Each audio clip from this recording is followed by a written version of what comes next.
Hello everyone, my name is Bryn from New Oxford, and tonight for the stories honoring Native American Heritage Month, we'll be reading Sleeping Bear Makes a Mistake from the Treasury of American Indian Tales. The Montagnais village of the great northern forest was large with many fine wigwams. The village had been built in a meadow near a great lake, and the smell of wood fires was always in the air as the smoke curled skyward from each wigwam.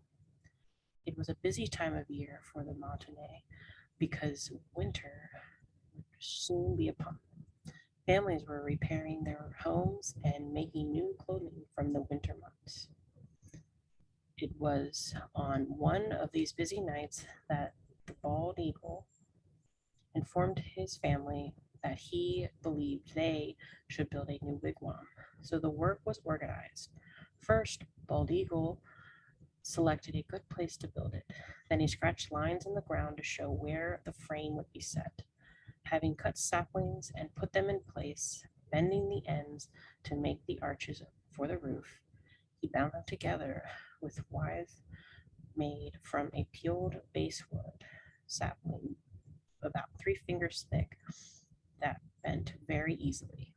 The making of these withes had fallen to Sleeping Bear, Bald Eagle's son. It is about this job that our story is concerned.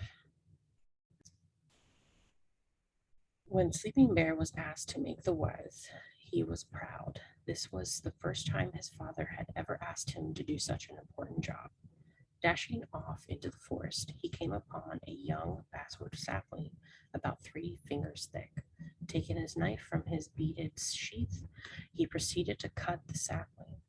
The flint blade of his knife did a very neat job, and he soon had the young sapling down and trimmed. Then Sleeping Bear set to work to strip the bark from the sapling.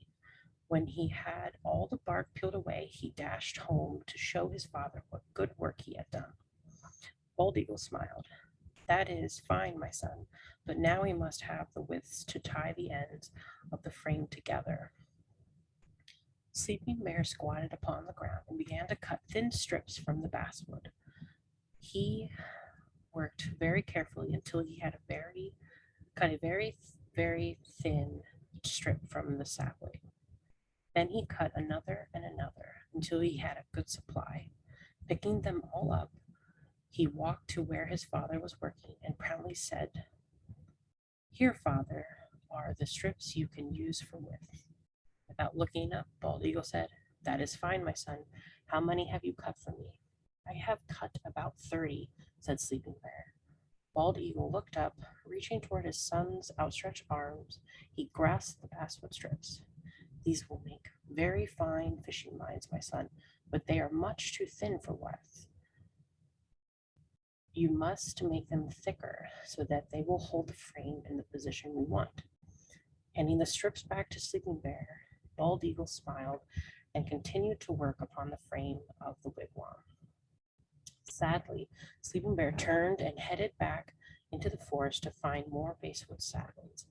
As he walked along, he was not thinking about the basswood, but about how foolish he had felt when his father told him that the strips he had cut were too thin.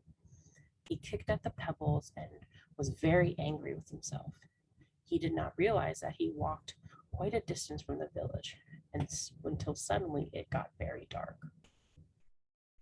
Looking up, Sleeping Bear realized that he was close to the swamp area and that he must have come quite a distance. Slowly, he turned and started back along the trail, looking to either side for basswood saplings. Finally, he saw 2 or 3 set back in the forest a short way. Leaving the trail, he reached the saplings and started to cut them down and trim them. He had out 2 when there was a low growl behind him. Turning, he saw a bear standing on his hind feet and testing the air for scent with his snout. Sleeping Bear was suddenly very frightened. Crouching low to the ground, he began to edge his way toward the path again. Soon he reached the path. Then, He began to run until he was safe in the camp once again. Dashing up to his father, he stood a minute catching his breath, and then he blurted out the story of the bear. Bald Eagle put his arm around his son's shoulders and said, "You see how much trouble can be brought on by one's foolish mistake. If you had watched your father carefully, you would have known how to make the right thickness. Because you were angry, you did not look for basswood saplings close to home, but wandered deep into the forest, almost became the dinner of Brother Bear. Rushing to escape the bear, you left your basswood sapling behind. So the task of making wise begins all over again. Be careful, my son, that when you do something, you do it right, and if you make a mistake, you do not waste time brooding over it. Better to accept it and go forth to do the job better." And so Sleeping Bear learned a great lesson that day. Thank you for joining me tonight for Sleeping Bear Makes a Mistake. We'll see you next time.